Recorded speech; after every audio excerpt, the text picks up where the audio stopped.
Hello everyone, welcome to our channel Bioverse the universe of biology. तो आज मैं आपको पढ़ाने वाली हूँ इसमें आरएनए के बारे में। कल के लेक्चर में मैंने आपको पढ़ाया था डीएनए के बारे में और चारगाफ रूल के बारे में। तो आज हम पढ़ने वाले हैं आरएनए के स्ट्रक्चर के बारे में और आरएनए के बारे में। तो अगर इस चैनल पर आप नए हैं तो प्लीज़ चैनल को लाइक शेयर सब्सक्राइब कीजिए। और अगर आपको कोई क्वेरी या प्रॉब्लम होती है तो आप हमारे इंस्टाग्राम चैनल पर या कमेंट सेक्शन में डायरेक्ट मैसेज कर सकते हैं। और पीडीएफ के नोट्स के लिए हमारे टेलीग्राम चैनल ज्वाइन करिए, जिसका लिंक डिस्क्रिप्शन में दिया हुआ है। तो चलिए स्टार्ट करते हैं आरएनए पढ़ने की। आरएनए क्या होता है, ठीक है। आरएनए इसके पहले मैंने आपको क्या बताया था, डीएनए के बारे में बताया था कि डबल हेलिक्स स्ट्रक्चर पाया जाता है डीएनए का इस तरीके से। लेकिन आरएनए का स्ट्रक्चर क्या होता है, आरएनए मेनली क्या होता है, सिंगल स्ट्रैंडेड फॉर्म में पाया जाता है। इस तरीके से सिंगल स्ट्रैंड फॉर्म में क्या पाया जाता है, आरएनए आपका पाया जाता है, ठीक है। और आरएनए में क्या होता है, थाइमिन की जगह क्या पाया जाता है, यूरेसिल पाया जाता है। आरएनए में यही डिफरेंस होता है, ठीक। डीएनए क्या होता है, डबल स्ट्रैंड फॉर्म में जनरली पाया जाता है, जबकि आरएनए सिंगल स्ट्रैंड फॉर्म में पाया जाता है, ठीक। DNA contains all the information needed to main cell process, but these precious blueprint never leave the protected nucleus, ठीक। How? Then all these data are transmitted to the body cell itself, where they are put to use. The answer by weight of RNA, ठीक। तो RNA molecule क्या होता है, play essential role in transfer of genetic information during protein synthesis. तो जब भी आप protein का सिंथेसिस पढ़ते हैं तो क्या पढ़ते हैं, डीएनए, ठीक। डीएनए से आरएनए और आरएनए से फिर प्रोटीन बनता है। तो हमेशा हमारी बॉडी में क्या होता है, आरएनए भी प्रेजेंट होता है। आपको ऐसा नहीं सोचना चाहिए कि हमारी बॉडी में सिर्फ डीएनए ही प्रेजेंट होता है। हमारी बॉडी में आरएनए हमेशा प्रेजेंट रहता है। कि जब भी आप सिंथेसिस पढ़ते हैं तो देखते हैं आप ट्रांसलेशन के प्रोसेस में डीएनए से आरएनए, आरएनए से प्रोटीन बनता है, ठीक। तो वही बात यहाँ पे बताई जा रही है। In the control of gene expression, gene expression के कंट्रोल में क्या होता है, सिंथेसिस में इसका आरएनए का बहुत ज़्यादा रोल होता है, ठीक है।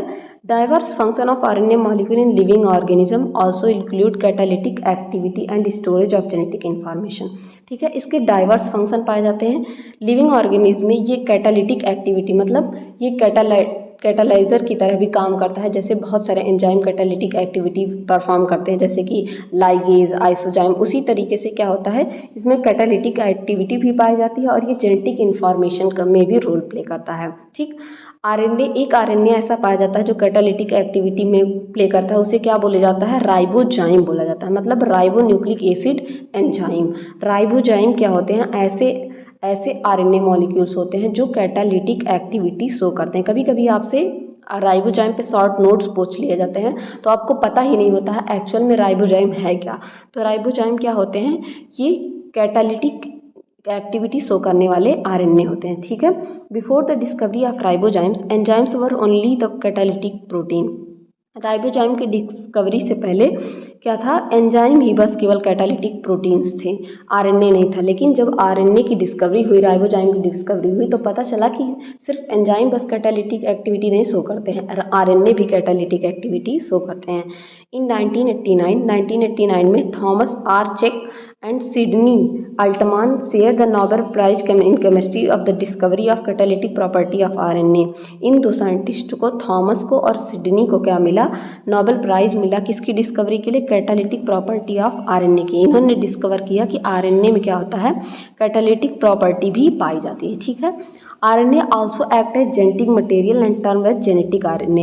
ये जेनेटिक मटेरियल की तरह भी वर्क करता है, इसलिए इसे जेनेटिक आरएनए भी कहते हैं, ठीक है। जेनेटिक मटेरियल कई ऑर्गेनिज्म में, जैसे कि वायरसेस वगैरह में, तो आरएनए ही बस पाया जाता है, डीएनए पाया ही नहीं जाता है। Most of RNA present in organism और नॉन जेनेटिक इन नेचर, जबकि बॉडी में बहुत सारे आरएनए ऐसे होते हैं जो नॉन जेनेटिक होते हैं नेचर में, ठीक। नॉन जेनेटिक आरएनए में भी कोडिंग आरएनए, एमआरएनए हो सकता है। नॉन कोडिंग आरएनए, कोडिंग केवल हम लोग की बॉडी में एक ही कोडिंग आरएनए पाया जाता है, जो क्या होता है, मैसेंजर आरएनए, ठीक। बाकी जितने आरएनए के टाइप होते हैं, T RNA, R RNA, S N RNA, S N O RNA, M I RNA, S X I S T, S C RNA, S I RNA, T M RNA, ये सारे क्या होते हैं, ये सब नॉन कोडिंग एमआरएनए होते हैं, ठीक है। तो आरएनए दो टाइप के हो गए, एक कोडिंग और एक non coding RNA. Coding RNA सिर्फ क्या होता है, एमआरएनए होता है, जबकि नॉन कोडिंग आरएनए इतने सारे होते हैं, ठीक। तो हम लोग जब आरएनए का टाइप पढ़ते हैं तो हमेशा पढ़ते हैं mRNA, T RNA, S N RNA, S N O RNA. मैं इसके डिफरेंट स्ट्रक्चर भी आपको आरएनए इसमें ज़्यादा पढ़ना नहीं है, मेनली फोकस डीएनए पे ही है न्यूक्लियोटाइड का, लेकिन मैं आरएनए थोड़ा सा पढ़ा दे रही हूँ, ठीक है। तो इस तरीके से ये पाए जाते हैं, ठीक। थर्मोडायनेमिक स्टेबिलिटी अब हम लोग पढ़ने वाले हैं आरएनए स्ट्रक्चर का। तो primary structure of RNA refer to the sequence of nucleotide, ये क्या होते हैं, सीक्वेंस ऑफ न्यूक्लियोटाइड होते हैं। और secondary structure in RNA is dominated by Watson Crick base pairing, और सेकेंडरी स्ट्रक्चर क्या होता है, इसमें भी वाटसन और क्रिक की तरह बेस पेयरिंग पाई जाती है।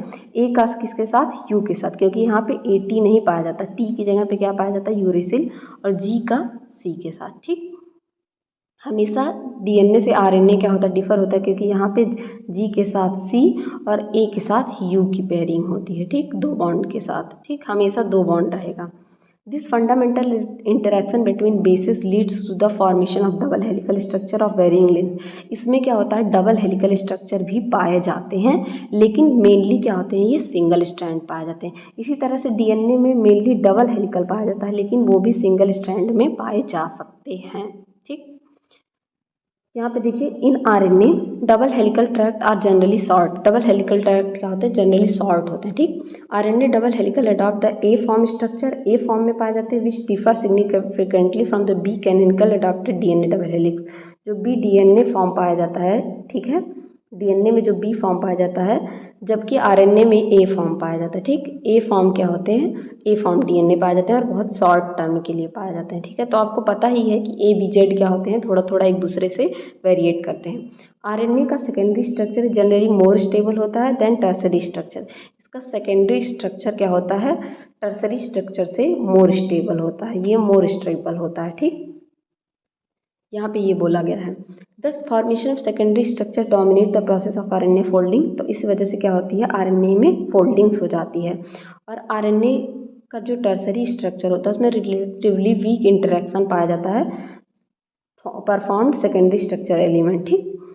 RNA duplex are more stable than DNA duplex, जो आरएनए का डुप्लेक्स होता है, ठीक है, ये डीएनए के डुप्लेक्स से क्या होता है, मोर स्टेबल होता है, मतलब आरएनए का डुप्लेक्स मोर स्टेबल देन डीएनए के डुप्लेक्स से, ठीक। ये डीएनए के डुप्लेक्स से क्या होता है, मोर स्टेबल, लेकिन ये बहुत शॉर्ट टर्म के लिए पाया जाता है। At physiological pH denaturation of double stranded helical RNA often requires high temperature than those required denaturation of DNA molecule with comparable sequence, ठीक। यहाँ पे ये बोला जा रहा है कि अगर डीएनए को डीनेचर किया जाए, डीएनए को, ठीक, और आरएनए को डीनेचर का मतलब इसको तोड़ के इस तरीके से सिंगल स्ट्रैंड में बदल दिया जाए, तो जो आपका डीएनए होगा इसमें लो कम क्या लगेगा, टेम्परेचर लगेगा, जबकि अगर आरएनए को आप क्या करते हैं, डीनेचर करते हैं, तो इसमें क्या लगेगा, बहुत ज़्यादा क्या लगेगा, टेम्परेचर बहुत ज़्यादा लगेगा इसके कंपैरिजन में, मतलब यहाँ पे हाई टेम्परेचर लगेगा, ठीक। हाई टेम्परेचर की ज़रूरत होती है आरएनए को तोड़ने के लिए, क्या लगता है, हाई टेम्परेचर, हाई टेम्पर, ठीक, हाई टेम्परेचर इसको तोड़ने के लिए आरएनए को, जबकि अगर यहीं पे डीएनए हो तो उसमें इसके कंपैरिजन में कम टेम्परेचर लगेगा, ठीक। डीनेचुरेशन का प्रोसेस आपको मैंने शायद प्रोटीन में पढ़ाया है, डीनेचर करना मतलब किसी चीज़ के नेचर को डीनेचर करना, मतलब उसको तोड़ देना, ये बंधा हुआ स्ट्रक्चर है, ठीक है, तो इसको इस तरह से खोल देना, डीनेचर कर देना, इस तरीके का स्ट्रक्चर है तो इस तरीके से अलग कर देना, ठीक, किसी को डीनेचर कर देना। मान लीजिए मेरा शांत स्वभाव है तो मुझे डीनेचर करके आप बहुत ज़्यादा बोलने वाला बना दीजिए, इस तरीके से आप समझ सकते हैं। However the physical basis of these differences in thermal stability is not known, thermal stability में ये चीज़ें नोन नहीं है, ठीक है। अब थोड़ा सा और हम लोग जानेंगे आरएनए के स्ट्रक्चर के बारे में। ये देख सकते हैं, ये आरएनए का स्ट्रक्चर है, ठीक है। यहाँ पे जो कलर है, ये कलर जो है यहाँ पे बताया जा रहा है, शुगर और फॉस्फेट का क्या पाया जाएगा, बैकबोन पाया जाएगा, ये मैंने आपको पहले भी बताया है, शुगर और फॉस्फेट का बैकबोन पाया जाएगा, और इसके अंदर क्या पाए जाएंगे, नाइट्रोजनस बेसिस पाए जाएंगे। तो नाइट्रोजनस बेसिस में एडेनिन पाया जाएगा, एडेनिन का स्ट्रक्चर मैं आपको पढ़ा चुकी हूँ। फिर गुआनिन पाया जाएगा, थायमिन पाया जाएगा, साइटोसिन पाया जाएगा और यूरेसिल पाया जाएगा, ठीक। तो इन सब का स्ट्रक्चर मैं आपको पहले ही बता चुकी हूँ, ये आरएनए का स्ट्रक्चर है, ठीक। RNA as a genetic material हम लोग देखेंगे। आरएनए का स्ट्रक्चर एक बार और देख लीजिए आप इस तरीके से, ये जो कलर है ये दिखा रहा है कि अगर ग्रीन कलर है तो मतलब यहाँ क्या पाया जा रहा है, यहाँ पे साइटोसिन पाया जा रहा है, ठीक। और अगर इस कलर का है तो गुआनिन पाया जाएगा, ठीक। इस तरीके से यहाँ पे थायमिन येलो कलर में, यूरेसिल इस कलर का। तो यहाँ पे जो कलर है, ठीक है, वो इंडिकेट कर रहा है कि कौन सी चीज़ पाई जा रही है इसमें, ये कलर इंडिकेट कर रहा है। ठीक, अब हम लोग पढ़ेंगे RNA as a genetic material. तो RNA as a genetic material किस में पाया जाता है? कुछ वायरसेस ऐसे होते हैं, ठीक, वायरसेस मैंने आपको बताया था जिसमें आरएनए क्या पाया जाता है? एज अ जेनेटिक मटेरियल पाया जाता था। अभी तक आरएनए क्या पाया जाता था? ऐसा कोडिंग की तरह, ठीक, ट्रांसलेशन में, या राइबोजाइम की तरह कैटालिटिक एक्टिविटी शो कर रहा था। लेकिन आरएनए जेनेटिक मटेरियल की तरह किस में पाया जाता है? कुछ ऐसे वायरसेस होते हैं जिसमें आरएनए जेनेटिक मटेरियल की तरह पाया जाता है। One of the first experiment that established RNA as a genetic material in RNA viruses was the reconstitution experiment of H. फ्रैंकेल कॉन्ड्रैट और बी सिंगर का। ठीक, ये दो साइंटिस्ट ने मिलकर ये प्रूव किया कि आरएनए जो होता है जेनेटिक मटेरियल की तरह भी पाया जाता है, सिर्फ मैसेंजर की तरह या राइबोजाइम की तरह नहीं, ये एज अ जेनेटिक मटेरियल भी यूज़ होता है। जैसे डीएनए जेनेटिक मटेरियल होता है, उसी तरह से आरएनए भी जेनेटिक मटेरियल होता है, लेकिन कुछ वायरसेस में। ठीक, दे टुक 2 different strain of tobacco mosaic virus, TMV के बारे में आप सब ने सुना होगा। Tobacco mosaic virus, TMV virus, ठीक है, इन्होंने टीएमवी वायरस लिया, उसका 2 सेपरेट स्ट्रेन लिया, मतलब एक स्ट्रेन मान लीजिए पॉजिटिव लिया, एक नेगेटिव स्ट्रेन लिया, इस तरीके से आप समझ सकते हैं। ठीक है, 2 स्ट्रेन लिया, एक देख सकते हैं यहाँ पे, ये एक टाइप ए और एक टाइप बी, 2 तरह का स्ट्रेन लिया। Separated from RNA from their protein codes and reconstituted hybrid virus by mixing both the proteins, second strain and vice versa. ठीक, इन दोनों को लिया और इन दोनों को क्या किया? मिक्स कर दिया। RNA from TMV A and protein capsid of TMV B, इन्होंने क्या लिया? ये जो इसका प्रोटीन है, ठीक है, ये इसका ये पार्ट ले लिया और इसका ये पार्ट ले लिया। ठीक है, टोबैको मोज़ेक वायरस के बारे में आपने इंटर क्लासेस में आपके पढ़ा होगा। तो इसका ऊपर वाला पार्ट, ठीक, ये देख सकते हैं आप, और इसका नीचे वाला पार्ट इन्होंने लेके क्या किया?